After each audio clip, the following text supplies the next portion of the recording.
capítulo número 15. Durante los últimos domingos hemos tenido una reflexión acerca de los principios de una iglesia en avivamiento. Y en esta ocasión vamos a leer del libro del profeta Jeremías, capítulo 15, versículo 19.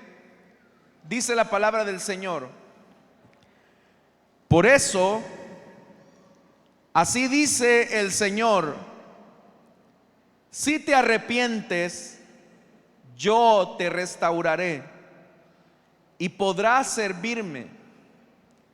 Si evitas hablar en vano y hablas lo que en verdad vale, tú serás mi portavoz. Que ellos se vuelvan hacia ti, pero tú no te vuelvas hacia ellos. Haré que seas para este pueblo como invencible muro de bronce. Pelearán contra ti, pero no te podrán vencer, porque yo estoy contigo para salvarte y librarte, afirma el Señor. Amén. Hasta ahí dejamos la lectura, hermanos. Tengan la bondad de sentarse esta mañana, por favor.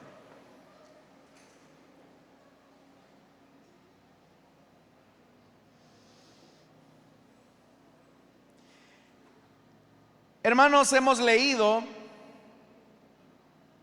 esta mañana la parte final de este libro del profeta Jeremías en el capítulo 15, y la reflexión más importante que Dios le hace al profeta es que ha existido un momento en el que su ministerio ha entrado en un momento de desgaste.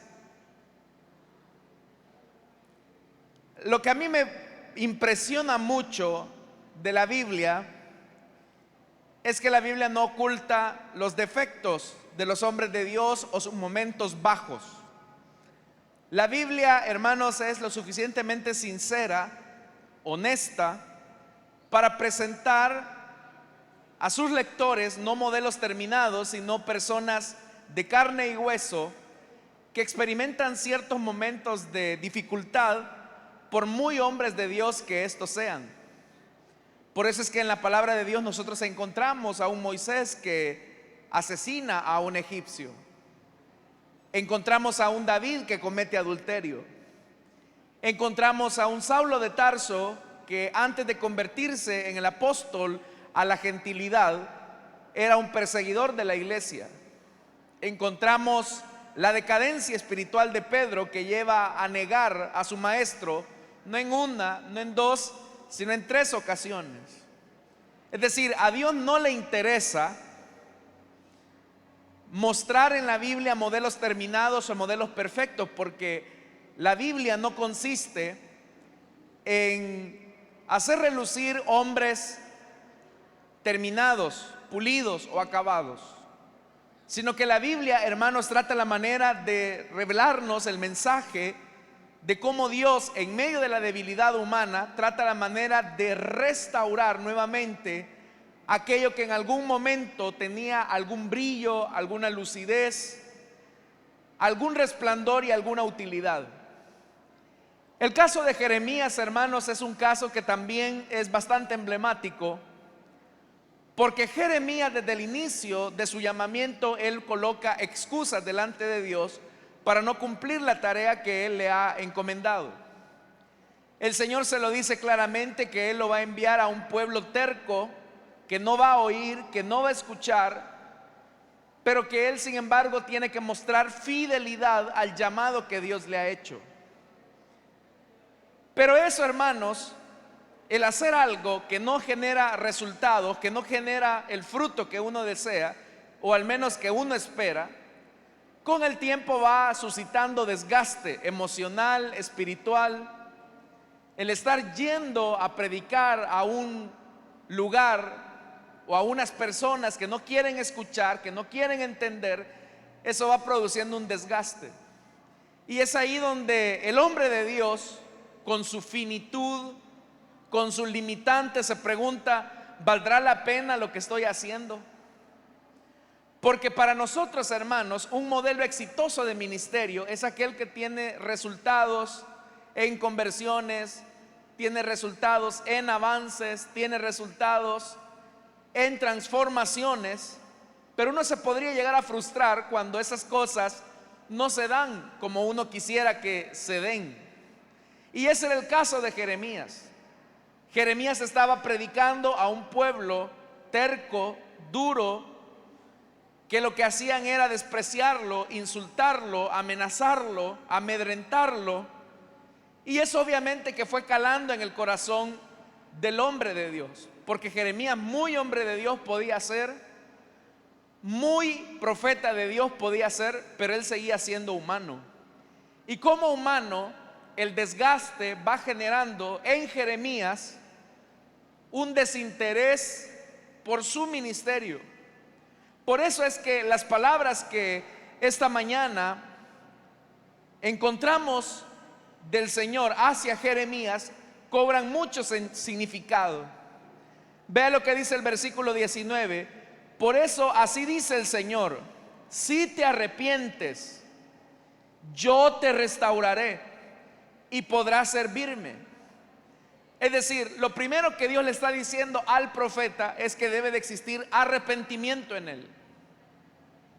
Si hay arrepentimiento, eso nos dice que Jeremías seguramente hubo algo en lo que él ya estaba hastiado, estaba cansado.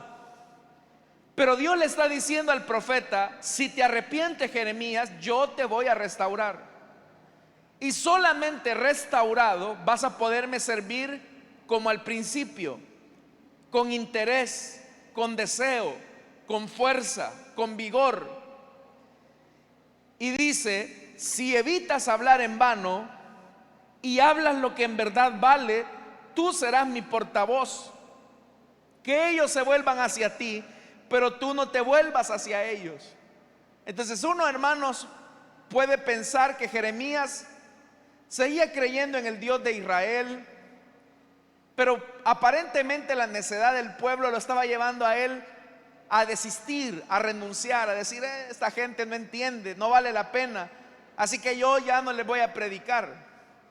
Y el enorme peligro es que en esa línea, en esa ruta, Jeremías se podía volver uno más de ellos. Y el Señor le dice: ese no es el objetivo, Jeremías.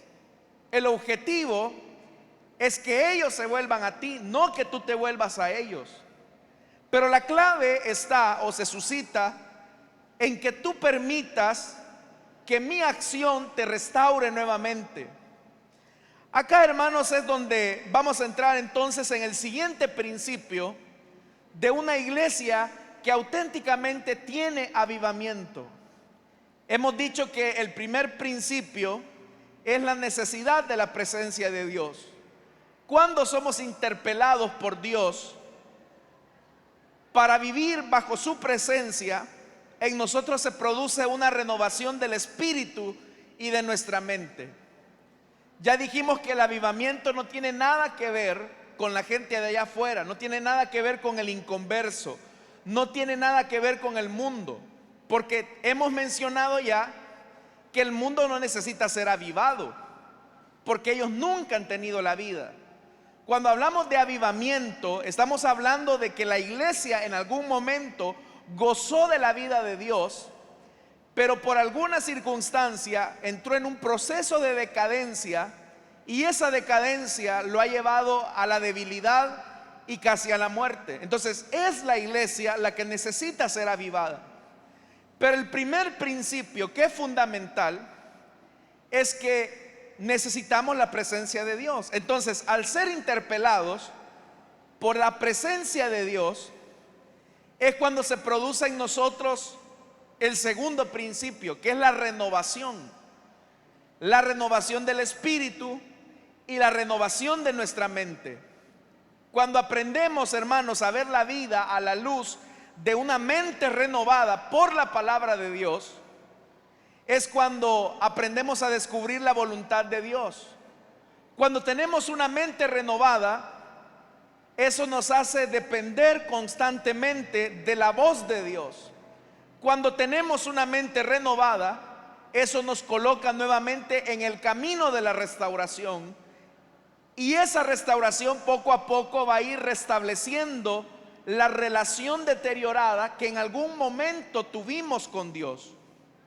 Es decir, al ser interpelados por Dios, al entender que necesitamos su presencia, al saber que su presencia nos va a renovar en nuestro espíritu y en nuestra mente, al entender y comprender en esa renovación que necesitamos a Dios, eso automáticamente, hermanos, casi inmediatamente nos coloca en el camino de la restauración. Pero es acá donde se hace importante entonces hacernos la pregunta: ¿qué es la restauración? ¿Qué es ser restaurado?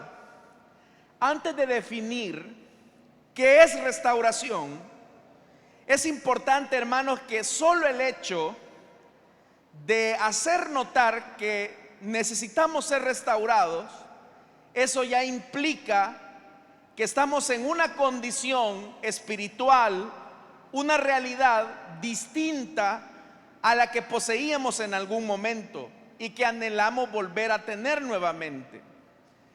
Es decir, si usted dice: mire, yo lo que deseo es que mi matrimonio sea restaurado.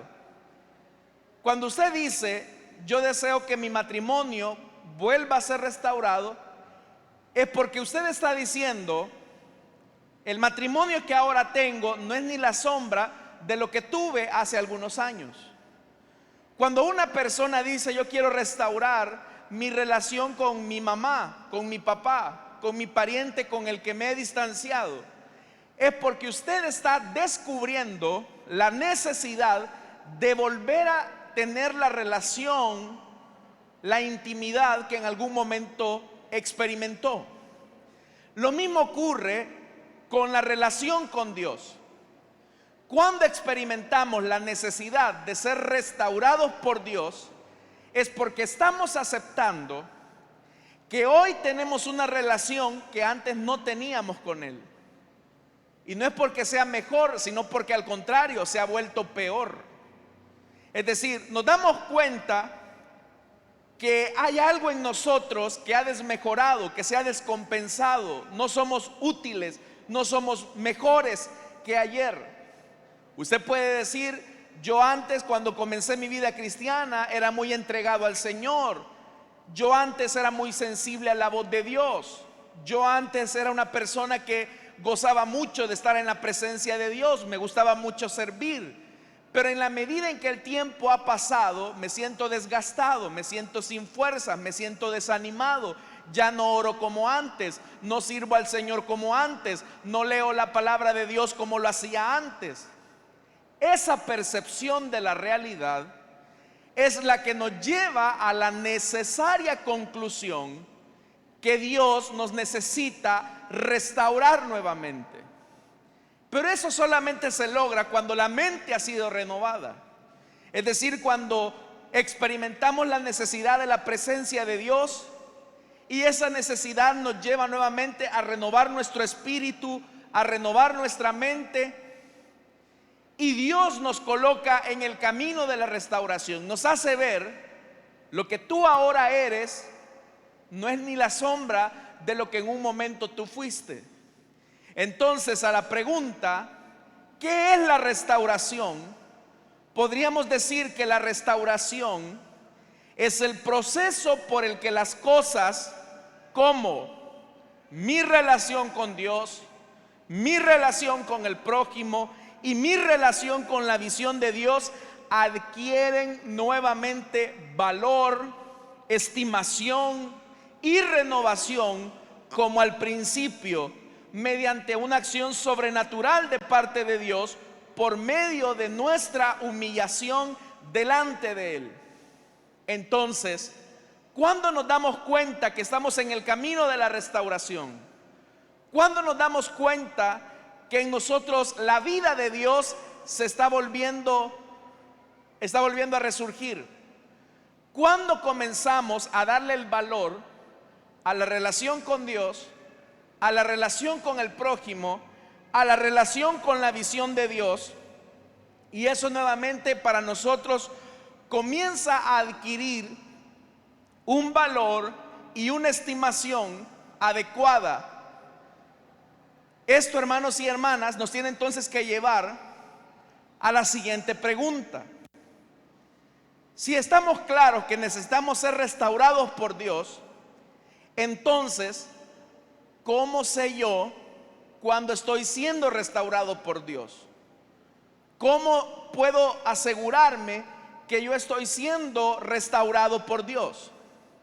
En primer lugar, para darnos cuenta si estamos en el camino o no de la restauración, lo primero que usted debe de entender es que necesitamos ser restaurados para amar a Dios sinceramente.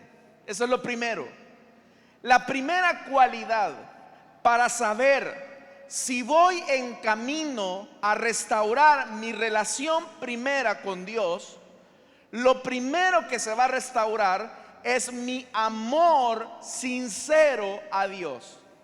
No estoy diciendo que usted no ame a Dios. No estoy diciendo que usted deteste a Dios. No es así. Lo que estoy diciendo es que su amor por Dios ha disminuido.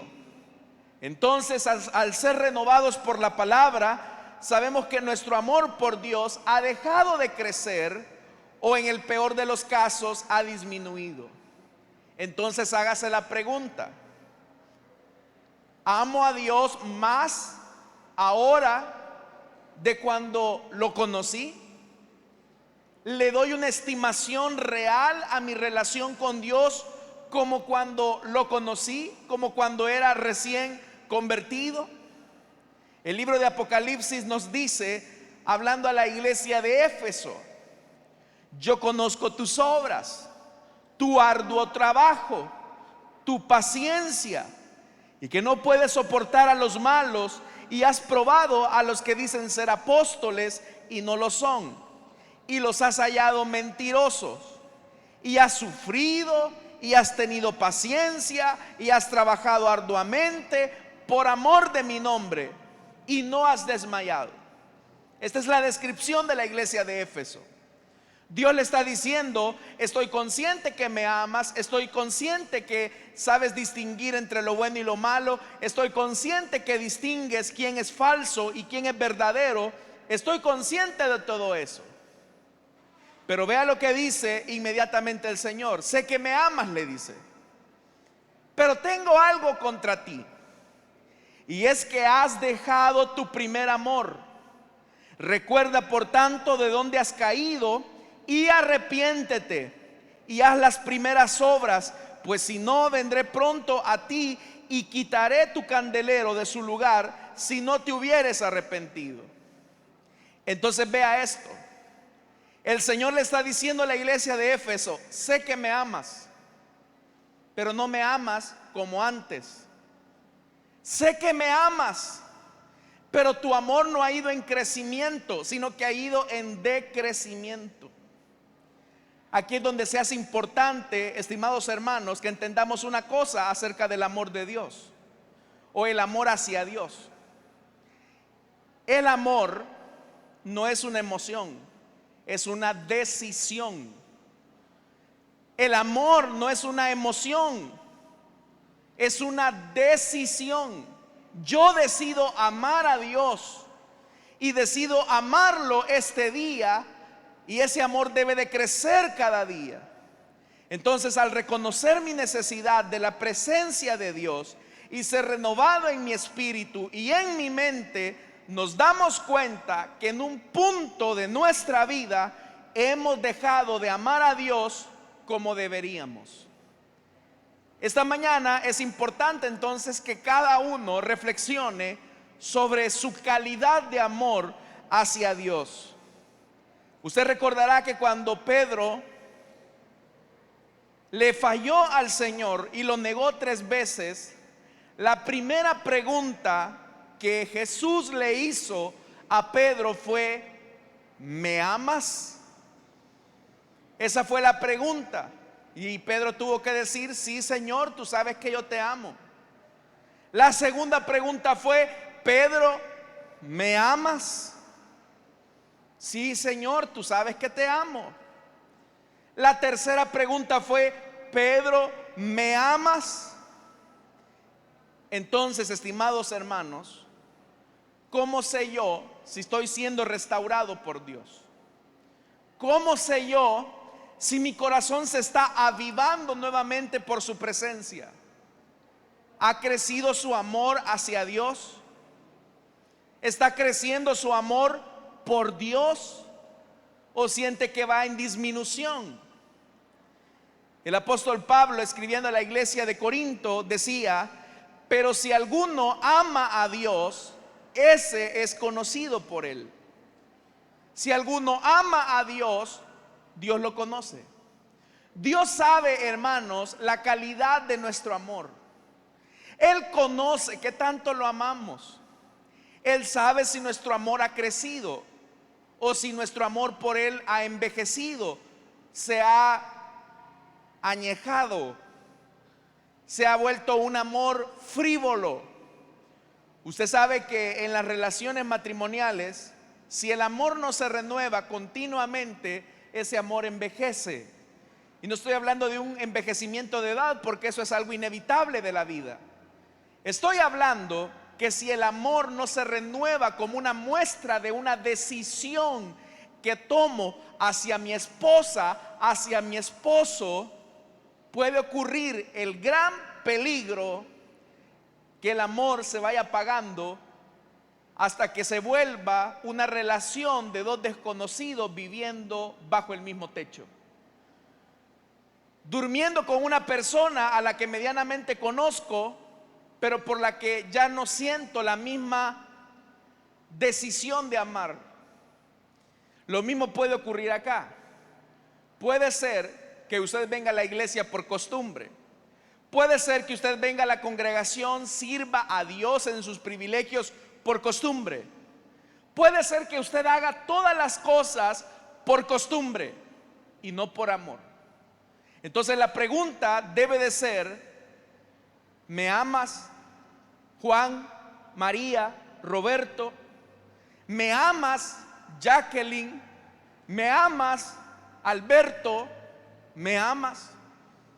Porque todo lo que sustenta una restauración es que el amor vuelva nuevamente. Pero también, hermanos, si nuestro amor por Dios comienza a crecer, una segunda evidencia que vamos por el camino de la restauración es que comienza a surgir en mí amor hacia mi prójimo, y por lo tanto puedo generar relaciones con él o con ella. Vea lo que voy a decirle a continuación. Si mi amor por Dios, oiga esto, si mi amor por Dios no es creciente, es decir, no va creciendo, mi amor por el prójimo será deficiente. Si mi amor por Dios no va creciendo, mi amor por mi prójimo, puede ser mi esposo, puede ser mi esposa, pueden ser mis hijos, pueden ser los hermanos de la iglesia, será un amor deficiente. Si mi amor por Dios no es creciente, mi amor por mi hermano será frío e indiferente. ¿En qué se nota que una persona está amando a Dios? ¿En qué se nota que el amor de una persona hacia Dios es real?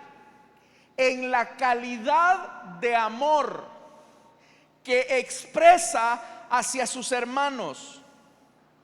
Y eso tiene mucho sentido, porque Jesús dijo que el primer y más grande mandamiento es amar al Señor, tu Dios, con todo tu corazón, con toda tu alma y con toda tu mente.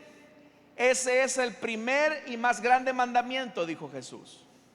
Pero el segundo, es decir, inmediatamente después de ese, es: amarás a tu prójimo como a ti mismo.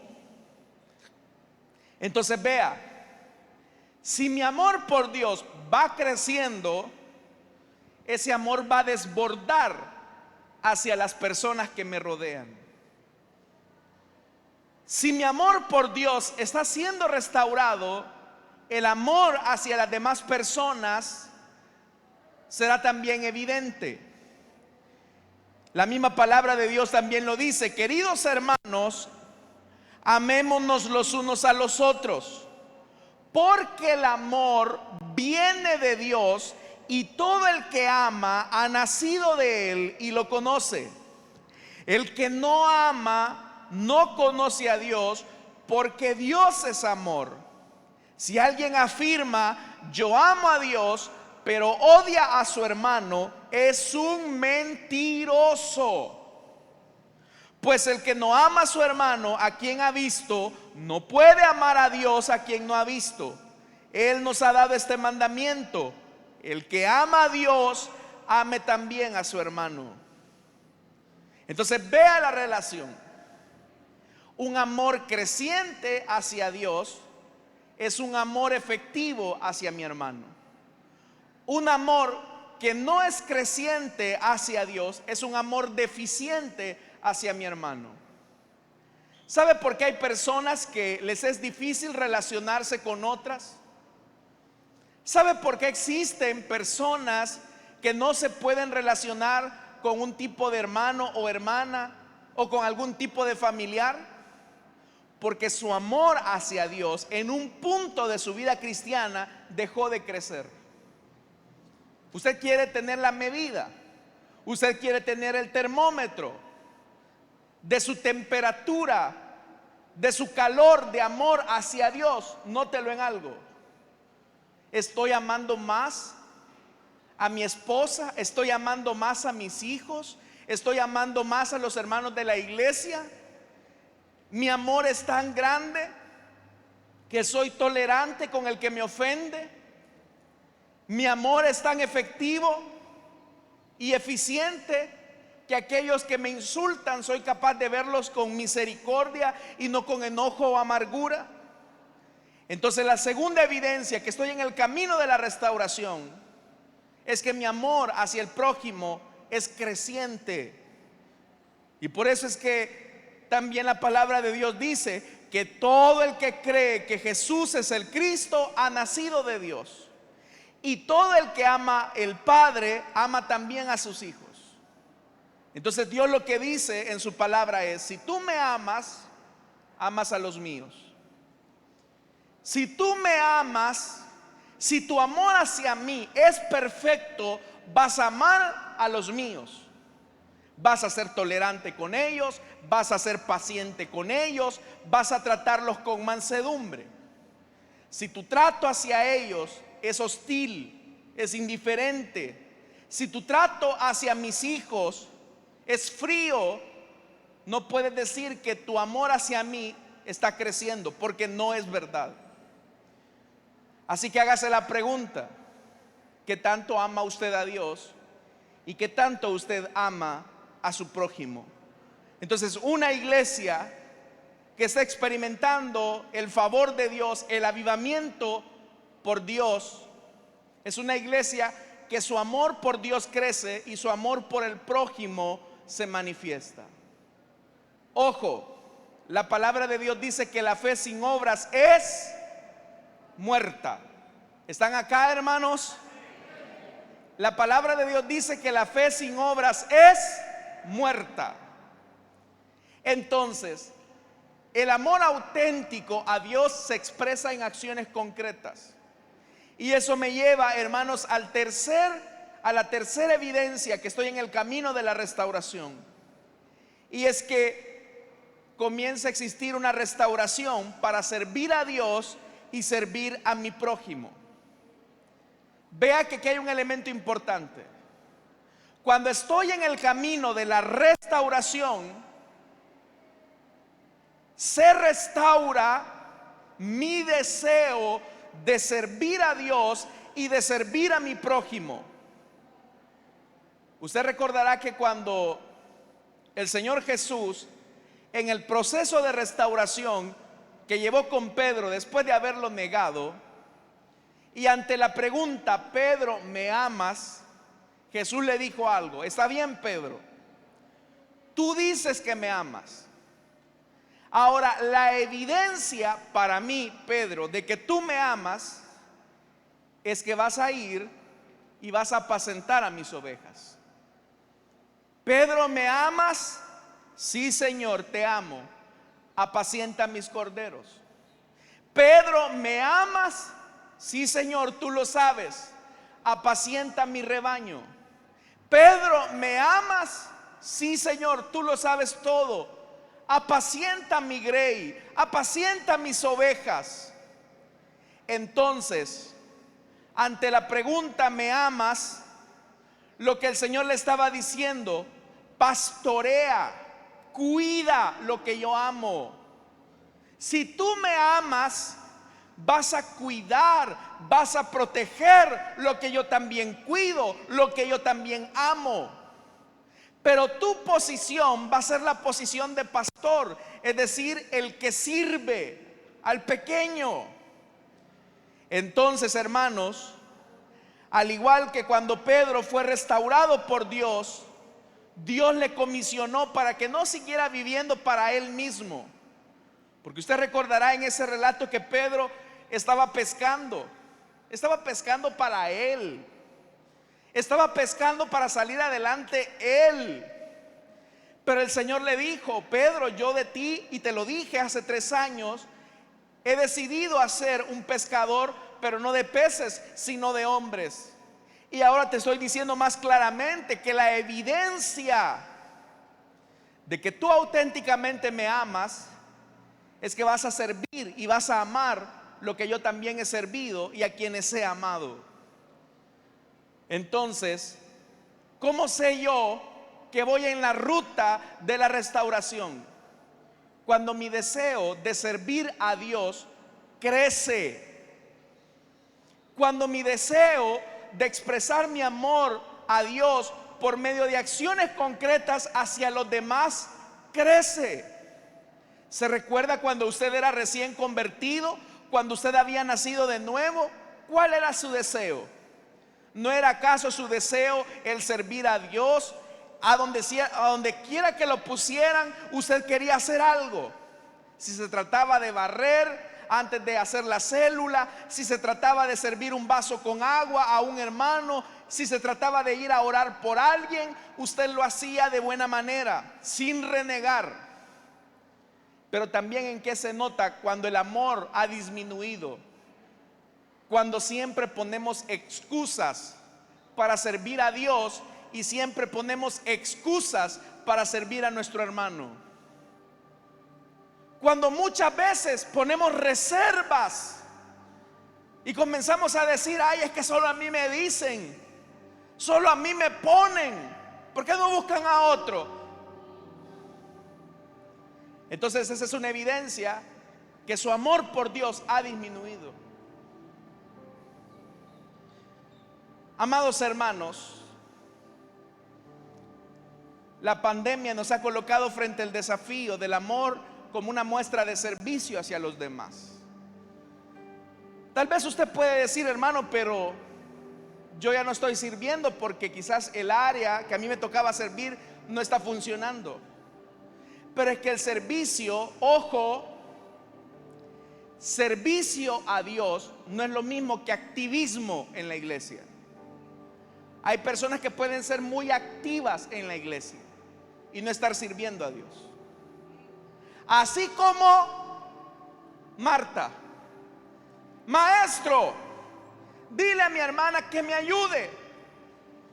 Y le dice el Señor con una voz tierna, dulce: Marta, hija, mira, tú estás afanada y turbada con tantas cosas, pero María ha escogido la mejor parte. ¿Por qué no tomas también la misma actitud y te sientas y aprendes y escuchas? ya habrá tiempo para servir. Entonces, estimados hermanos, somos restaurados para servir a Dios. Somos restaurados para volver a servir al Señor. ¿Cuándo me doy cuenta que estoy en el camino de la restauración? Cuando me doy cuenta que mi deseo por servir a Dios crece. Cuando no busco excusas para no tomar una responsabilidad con Dios. Tal vez usted puede decir: es que, hermano, lo que yo he hecho, mire, la verdad es que mi amor por Dios ha disminuido y quiero volver a comenzar, pero no sé si reúno los requisitos, no sé si Dios me daría una nueva oportunidad. Bueno, déjeme decirle, Moisés fue un asesino. Dios lo capacitó en el desierto y lo hizo el libertador de los israelitas. David fue un asesino y un adúltero, pero después del arrepentimiento y la restauración se convirtió en un rey ejemplar para Israel. Rahab, una mujer dedicada a la prostitución, que había tenido una noción de que el Dios de Israel era un Dios poderoso, comenzó a tener fe y servicio hacia los espías como una muestra del amor que quería tenerle o manifestarle a Dios. Jacob fue un mentiroso, pero Dios hizo de Jacob un Israel. Pablo fue un perseguidor de la iglesia. Pedro negó 3 veces al Señor Jesús. Lo que le quiero decir a usted esta mañana, para que usted tenga esperanza, es que sin importar la situación espiritual en la que usted se encuentre, y que solo Dios y usted saben, déjeme decirle que hay misericordia de Dios y Él desea restaurarlo a usted esta mañana. Hay misericordia de Dios. Y la cuarta evidencia de que estamos en la ruta de la restauración, con lo cual termino, es que Dios comienza a restaurar nuestras convicciones. Dios comienza a restaurar nuestras convicciones. Zacarías capítulo 8 versículo 3 dice: así ha dicho el Señor, yo he restaurado a Sión y viviré en medio de Jerusalén, y Jerusalén será llamada ciudad de la verdad. Será llamada ciudad de la verdad, y el monte del Señor de los ejércitos será llamado monte santo. Entonces, ¿cómo darme cuenta si yo estoy en la ruta de la restauración? Cuando mis convicciones crecen, cuando ya no vivo por emociones, cuando ya no vivo por lo que siento, sino por lo que debo. Cuando quizás a veces hay deseo de quedarse en la casa cómodamente viendo un partido por la televisión, pero usted dice: mi responsabilidad con Dios es tener un encuentro con Él. Así que este es día sagrado, vamos a ir a la iglesia, vamos a darle el tiempo al Señor, vamos a servirle al Señor y lo vamos a hacer con todos. Pero es que mira, ya renunció el supervisor, abandonó el líder, cayó fulano en pecado, se metió el otro con la fulana, hizo la otra, la mengana aquello, solo vos estás ahí. Pues no importa, porque a mí quien me llamó no fue el hombre, no fue el pastor, no fue el supervisor, sino que el que me llamó fue el que murió en la cruz del Calvario por mí, por amor. Así como una muestra de agradecimiento, yo me entrego por él. Este es tiempo para ser restaurados por Dios. Entonces ya le dije, restauración en nuestro amor por Dios, restauración en nuestro amor por el prójimo, restauración en nuestro deseo de servir y restauración en nuestras convicciones. Que se vuelvan ellos hacia ti, pero tú no te vuelvas hacia ellos, le decía el Señor a Jeremías. Evita hablar en vano y habla lo que en verdad vale. Vamos a cerrar nuestros ojos, hermanos, vamos a orar. Si en algún punto de su vida, hermano, hermana, usted siente que no es el mismo, que no ama a Dios, no digo que no lo ama, sino que su amor no es creciente, no está creciendo, esta mañana el Señor puede restaurarle.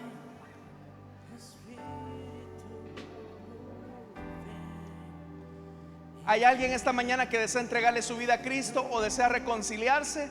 No voy a extender mucho este llamado, hermanos. Si hay alguien esta mañana que desea ser restaurado por Dios, puede ponerse en pie y con gusto vamos a orar por usted. ¿Hay alguien? ¿Hay alguien esta mañana que desea entregarle su vida a Cristo o desea reconciliarse? Permítanos orar por usted. Tal vez usted mismo se descalifica, pero si le permite al Señor que restaure su vida, déjeme decirle que Él lo hará.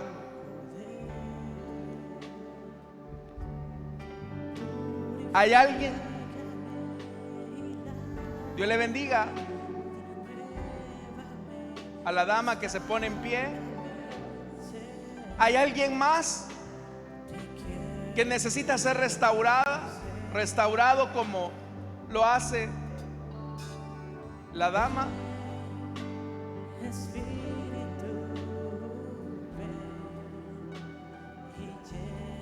¿Hay alguien más? ¿Algún caballero?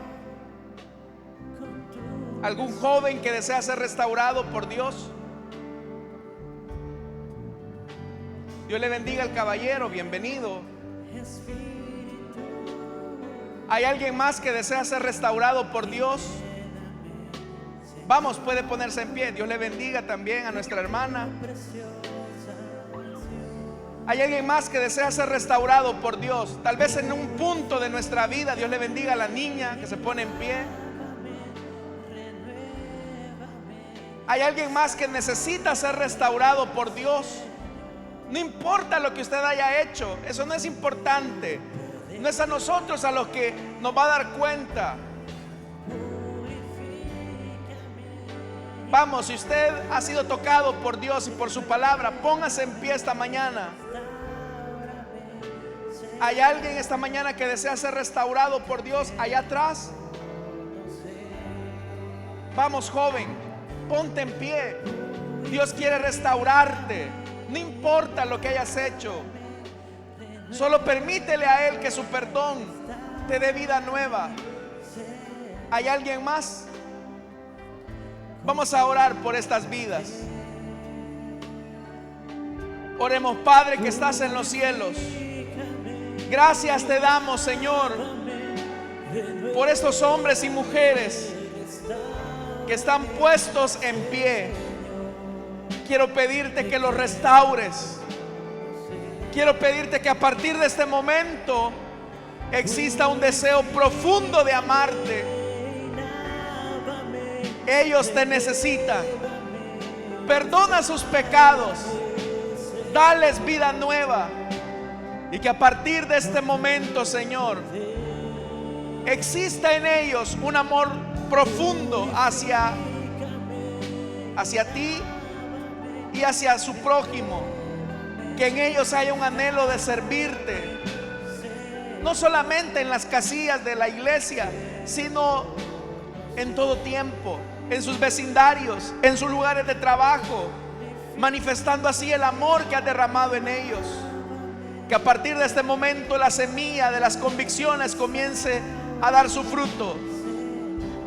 También aquellos que nos escuchan a través de la radio o nos ven a través de las redes sociales, llega hasta ellos, Señor. Cualquiera sea el medio que tú utilices, te lo pedimos en el nombre de Jesús. Amén y amén. Les damos la bienvenida a nuestros hermanos. Hermanos, queremos tomarles sus datos.